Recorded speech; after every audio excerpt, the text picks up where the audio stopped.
एक बार एक किसान भगवान से बहुत ही नाराज हो गया। किसान बहुत मेहनती था।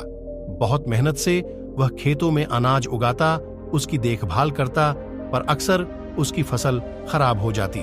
कभी सूखा पड़ जाता, कभी बाढ़ आ जाती, कभी तेज धूप, कभी आंधी, कोई न कोई कारण बन ही जाता कि उसकी फसल खराब हो जाती। एक दिन वह किसान गुस्से में आसमान की ओर देखकर भगवान से कहा, हे ईश्वर, आपको लोग सर्वज्ञाता मानते हैं कि आप सब जानते हैं, कहते हैं कि आपके इच्छा के बिना एक भी पत्ता नहीं हिलता, पर मुझे तो लगता है कि आपको छोटी सी छोटी बात भी नहीं जानते। आपको तो ये भी नहीं पता कि खेती बाड़ी कैसे करते हैं। अगर आप जानते होते तो हर समय जो बार आंधी और तूफान आते हैं वो कभी नहीं आते। आप नहीं जानते कि कितना नुकसान उठाना पड़ता है हम किसानों को। यदि आप मेरे हाथ में यह शक्ति दे दें कि जैसा मैं चाहूं वैसा मैं मौसम कर दूं, फिर आप देखना, मैं अन्न के भंडार लगा दूंगा। भगवान इस किसान के तीखे वाक्य सुनकर मुस्कुरा रहे थे और वह किसान के सामने प्रकट होकर बोले, मैं आज से तुझे यह शक्ति देता हूं कि तुम अपनी खेतों पर तुम्हारी जैसी इच्छा ही तुम वैसा मौसम कर दोगे। मैं बिल्कुल भी दखल नहीं दूंगा, तुम्हारी इच्छा से सब कुछ होगा। किसान बहुत खुश हो गया। किसान ने गेहूं की फसल अपनी खेतों में बोई। जब उसे लगा कि खेतों को धूप चाहिए तो खेतों को धूप मिले, जब पानी बरसना चाहिए तभी पानी बरसा। आंधी, तूफान, बाढ़, कुछ भी उसने अपने खेतों पर आने नहीं दिया। किसान के खेत में इस वर्ष ऐसी फसल हुई जैसी कभी नहीं हुई थी। हरी भरी लहलहाती फसल। मन ही मन वह बहुत खुश हो गया और सोचने लगा, अब सबूत के साथ दिखाऊंगा भगवान को कि इसे कहते हैं शक्ति का सही उपयोग। मेरी सफलता देखकर उन्हें अपनी नियम जरूर बदलने पड़ेंगे। कुछ दिन गुजरे, फसल कटने को तैयार हो गए। किसान बहुत उत्सुकता के साथ फसल को काटने लगा, पर जैसे ही उसकी नजर गेहूं की बालियों पर गया तो उसने अपना सिर पिट लिया और वह रोने चिल्लाने लगा। गेहूं की एक भी बाली के अंदर गेहूं का दाना नहीं था। सारी बालियां अंदर से खाली थीं। किसान बहुत दुखी हो गया। उसने भगवान को रोते हुए फिर पुकारा, हे प्रभु, तुमने ये मेरे साथ क्या किया? तुमने मुझे कोई सजा दी? भगवान बोले, पुत्र, ये तो होना ही था। तुमने पौधों को संघर्ष करने का मौका ही कहाँ दिया?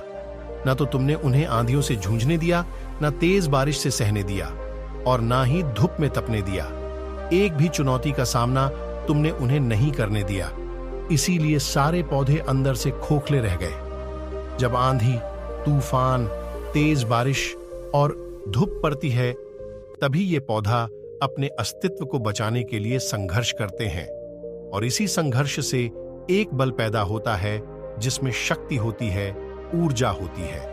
और यही ऊर्जा पूर्ति तेरे गेहूं के दानों की तरह जो नहीं फूटी, तूने उन्हें कठिन परिस्थितियों से गुजरने ही नहीं दिया जहां उनके अस्तित्व का जन्म होता। सारे बालियाम इसीलिए खाली है, इसमें एक भी गेहूं का दाना इसलिए नहीं है क्योंकि तुमने अपने पौधों को संघर्ष कराया ही नहीं।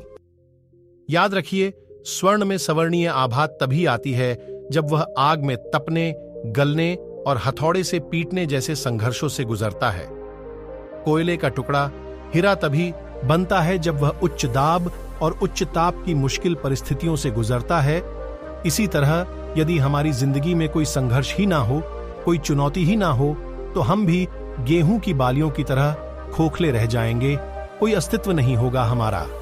विपरीत परिस्थितियां, चुनौतियां, समस्याएं हमें और अधिक निखारती है।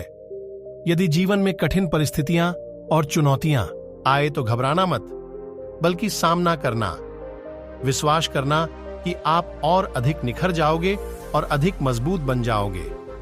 किसी ने कितना सही कहा है, जिंदगी जीना आसान नहीं होता, बिना संघर्ष कोई महान नहीं होता। जब तक ना पड़े हथौड़े की चोट, तब तक पत्थर भी भगवान नहीं होता।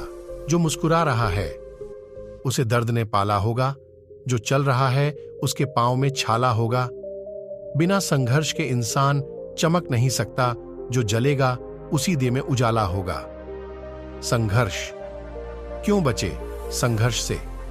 संघर्ष ही तो जीवन की आत्मा है। जितना कठिन संघर्ष होगा, उतनी ही शानदार जीत होगी।